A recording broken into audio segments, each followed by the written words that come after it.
Ok, aujourd'hui on se penche sur une maladie animale qui porte un nom, un nom vraiment étrange. Et petit spoiler, ça n'a quasiment rien à voir avec les pigeons. Allez, c'est parti, on décortique tout ça ensemble. Alors, la question qu'on se pose tous, c'est pourquoi fièvre du pigeon? D'où ça vient? En fait, la réponse se trouve dans le symptôme le plus spectaculaire de la maladie. Mais ce n'est sans doute pas ce à quoi on pourrait penser. Alors, première section, le surnom d'une maladie. On va tout de suite éclaircir ce mystère. Et voilà, la réponse est là. Le nom vient tout simplement de ces gros abcès qui se forment sur le poitrail des chevaux. Ça gonfle tellement que ça finit par ressembler au poitrail bombé d'un pigeon. C'est juste une comparaison visuelle, donc les oiseaux n'ont absolument rien à voir là-dedans. Et attention, il ne faut pas croire que c'est une petite maladie rare. Non, non, on parle ici d'une menace bien réelle, à l'échelle mondiale, avec un vrai impact économique. Et comme on le voit, ça ne touche pas que les chevaux et les bovins, loin de là. La liste des animaux concernés est en fait bien plus longue. Bon, le mystère du nom est résolu. Passons maintenant à la section 2, l'envahisseur bactérien. Il est temps de rencontrer le vrai coupable. Le coupable, le voici. Corynebacterium pseudotuberculosis. Ok, le nom est un peu barbare, on est d'accord. Ce qu'il faut retenir, c'est que c'est une bactérie à gram positif qui vit dans le sol. Et le mot important ici, c'est résistante. Elle est vraiment coriace et elle adore se cacher dans l'environnement, ce qui la rend très difficile à combattre. Alors, comment cette bactérie passe-t-elle du sol à l'animal? Elle ne fait pas le voyage toute seule, elle a des complices, les mouches. Les mouches des cornes, les mouches des tables, elles se posent sur le sol contaminé et hop, elles embarquent la bactérie avec elles. Ensuite, il suffit qu'elle se pose sur un animal qui a une petite coupure, une égratignure, et voilà, l'infection commence. Les mouches sont de véritables taxis pour cette bactérie. Du coup, ce n'est pas une surprise si la maladie frappe surtout en été et en automne. Pourquoi? C'est tout simplement la période où les populations de mouches explosent. Le lien de cause à effet est limpide. Ok, troisième section, repérer les signes révélateurs. Concrètement, à quoi ressemble un animal atteint? Quels sont les signaux d'alarme? Les signes sont assez variés, mais ils sont rarement discrets. On a bien sûr de la fièvre, un état de déprime, une perte de poids. Mais le plus frappant, ce sont ces fameux abcès.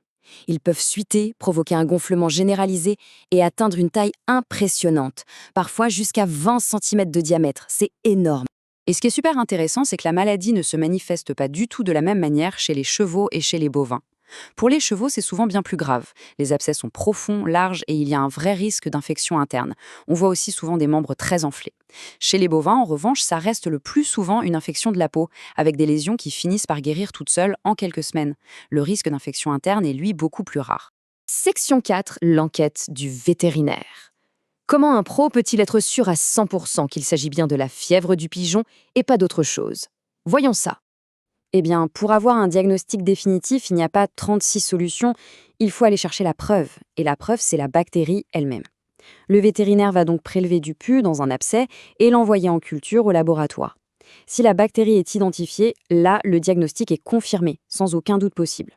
Et pour évaluer l'étendue des dégâts, surtout à l'intérieur de l'animal, les vétérinaires ont toute une boîte à outils. L'échographie est absolument essentielle pour aller chercher les abcès cachés dans l'abdomen ou le thorax. Il y a aussi des tests sanguins, comme le test SHI, ou encore des tests PCR sur le liquide abdominal.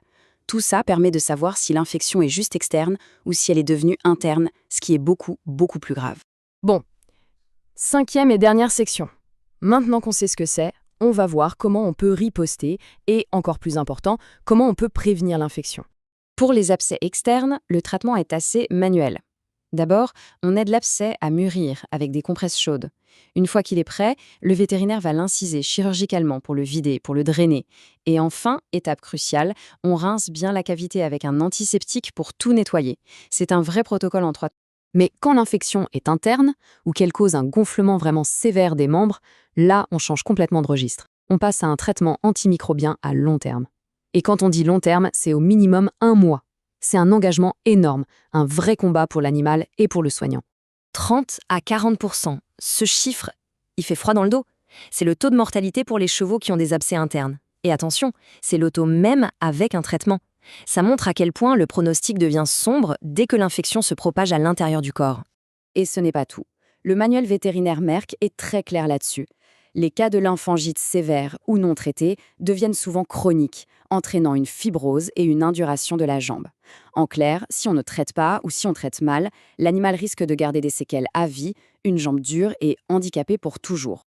Tout ça nous amène à une conclusion évidente. La prévention, c'est la clé.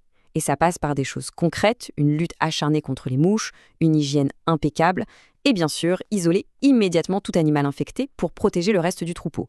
Il existe aussi des vaccins pour les chevaux, donc il faut en parler avec son vétérinaire, c'est vraiment la meilleure défense. Et ça nous laisse avec une dernière grande question. Cette bactérie, elle est partout dans le sol, dans le monde entier. Alors, est-ce qu'on peut réellement espérer s'en débarrasser un jour? Ou est-ce que c'est une menace avec laquelle il faut simplement apprendre à vivre, à gérer constamment le risque? C'est une question qui reste ouverte et qui donne à réfléchir.